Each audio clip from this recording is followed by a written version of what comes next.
আসসালামু আলাইকুম শিক্ষার্থী বন্ধুরা, আমরা আমাদের এই অধ্যায়ের সর্বশেষ ক্লাসে চলে আসলাম এবং আজকে আমরা আলোচনা করব বাংলাদেশে বীমা ব্যবসার বর্তমান অবস্থা ও নিয়ন্ত্রণ সংস্থা।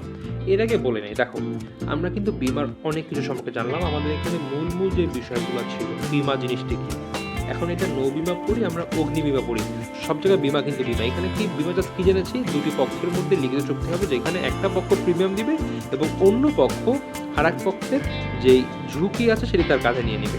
ঠিক একইভাবে অগ্নি বীমার ক্ষেত্রে অগ্নি রিলেটেড ক্ষতির ঝুঁকি কাঁধে নিয়ে নেবে, নৌ বীমার ক্ষেত্রে নৌ পথে যে ক্ষতি হবে সেই ঝুঁকিটা আমি কাঁধে নিয়ে নেব।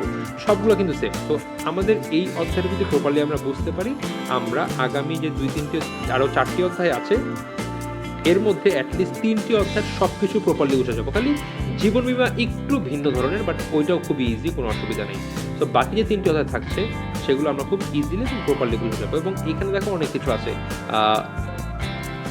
বীমাযোগ্য স্বার্থদের, তারপর আছে হচ্ছিল স্থলভাবে চুক্তিকরণ, তারপর আছে হচ্ছিল আমার চূড়ান্ত পরম বিশ্বাসের চুক্তি বা এরকম। তো এই টপিকগুলো ঘুরে ফিরে প্রত্যেকটা বীমার ক্ষেত্রে কিন্তু সেম বিষয়গুলো আমাদের পড়তে হবে। তো যদি আমরা এই অধ্যায়টি প্রপারলি করে রাখি, আমরা কনসেপ্টগুলো ক্লিয়ার করে রাখি, তাহলে কিন্তু আমাদের আগামী অধ্যায়গুলো থেকে টপিক বুঝতে অনেক বেশি ইজি হবে। যেটাই হোক, আমরা আমাদের আজকের ক্লাসটি আগে শেষ করি। দেখো বাংলাদেশে বীমা ব্যবসায়ের বর্তমান অবস্থা কি। দেখো, স্বাধীনতা লাভের পর সব বীমা ব্যবসায় প্রতিষ্ঠানকে জাতীয়করণ করা হয়। জাতীয়করণ করা হয় বলতে সব সরকারের আন্ডারে নিয়ে আসা হয়। দেখো, জীবন বীমা ও সাধারণ বীমা কর্পোরেশন এই দুটি প্রতিষ্ঠানের অধীনে নিয়ে আসা হয়। তো যতগুলো প্রতিষ্ঠান সব আইদার জীবন রিলেটেড অথবা সম্পত্তি রিলেটেড, রাইট? তো সাধারণ বীমার আন্ডারে সব সম্পত্তি রিলেটেড ব্যাপারগুলো নিয়ে আসে এবং জীবন বীমার আন্ডারে শুধু জীবন বীমা থাকে। তো এই দুটা ভাগে ভাগ করে ফেলা হয় এবং এই দুইটার কর্পোরেশনের আন্ডারে সকল বীমা প্রতিষ্ঠান নিয়ে আসা হয়। 2015 সালের তথ্য অনুযায়ী বীমা কোম্পানি ছিল সাধারণ বীমা 46টি এবং জীবন বীমা 31টি এবং শাখার সংখ্যা ছিল সাধারণ বীমায় 1211টি এবং জীবন বীমার ক্ষেত্রে 5438টি। এটা হচ্ছে বাংলাদেশে বীমা ব্যবসার বর্তমান অবস্থা। বর্তমানে আসলে তথ্য অনেক আপডেট হয়েছে, এখন তো প্রায় আরো এটা 5-6-7 বছর আগে তথ্য, এখন অনেক চেঞ্জ হয়েছে। আচ্ছা, এখন এই যে বীমা ব্যবসা, এটা একটা বিশাল সেগমেন্ট, একটা বিশাল বড় একটা সেগমেন্ট। এটা দেখাশোনা করে কে? নিশ্চয়ই একটা তো সেন্ট্রাল অথরিটি থাকা লাগবে যারা এটাকে দেখাশোনা করে। যেরকম কি সকল বাণিজ্যিক ব্যাংকে কে দেখে? বাণিজ্যিক ব্যাংকগুলোকে দেখা হচ্ছিল বাংলাদেশ ব্যাংক। ঠিক একইভাবে বীমা হচ্ছে একটা সেক্টর, এই বীমা সেক্টরে কে দেখাশোনা করে? দেখো, বাংলাদেশে বীমা ব্যবসার নিয়ন্ত্রণ সংস্থা হিসেবে 2010 সালের বীমা আইনে যে কর্তৃপক্ষ গঠনের কথা বলা হয়েছে তারা হচ্ছে বীমা উন্নয়ন ও নিয়ন্ত্রণ কর্তৃপক্ষ। তো এই যে কর্তৃপক্ষটা আছে, এটা হচ্ছে বাংলাদেশের বীমা ব্যবসায় বলতে পারো অভিভাবক। যত বীমা কোম্পানি আছে, সাধারণ কর্পোরেশন হোক বা জীবন বীমা কর্পোরেশন আন্ডারে হোক, সবাই কিন্তু এদের নিয়মনীতি ফলো করে।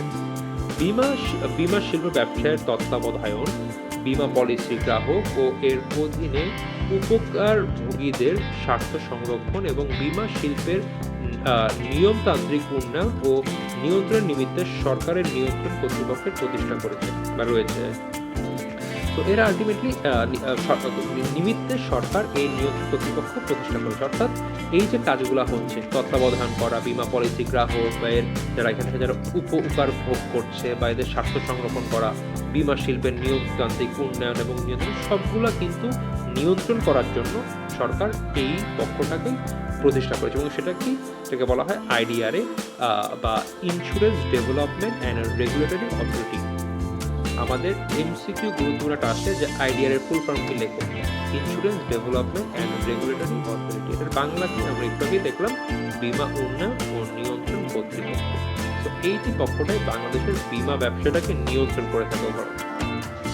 তো বন্ধুরা, আশা করি তোমরা এই ক্লাসের টপিক সম্পর্কে বুঝতে পেরেছো। এটা আসলে এমসিকিউ আসছে, এখানে সৃজনশীল আসলে কিছুই নেই।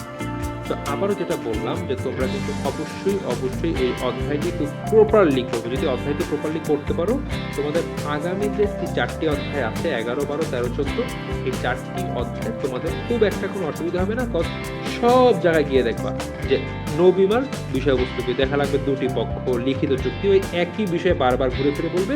60% তোমরা কমন পাবা, একই টপিক বারবার আসছে, খালি একটু এক্সট্রা টপিক থাকবে যে আচ্ছা নো বিমার ক্লাসিফিকেশনকে, জীবন বিমার ক্লাসিফিকেশনকে, এগুলো যেরকম জীবন বিমা খুবই খুবই মানে ইম্পর্টেন্ট এবং সবচেয়ে ইজি এবং ইন্টারেস্টিং চ্যাপ্টার বিমা ব্যবসার ক্ষেত্রে। 10 এবং 11 এই দুটো অধ্যায় থেকে তো মাস প্রশ্ন থাকেই, 10 এবং 11 এই নর্মাল বিমা এবং জীবন বিমা এই দুটো অধ্যায় থেকে। যেটা হোক বন্ধুরা, আশা করি তোমরা সবাই বুঝতে পেরেছো, তোমাদের এই অধ্যায় নিয়ে কারো কোনো কনফিউশন নেই। সবাইকে আসসালামু আলাইকুম, দেখা হবে পরবর্তী অধ্যায়।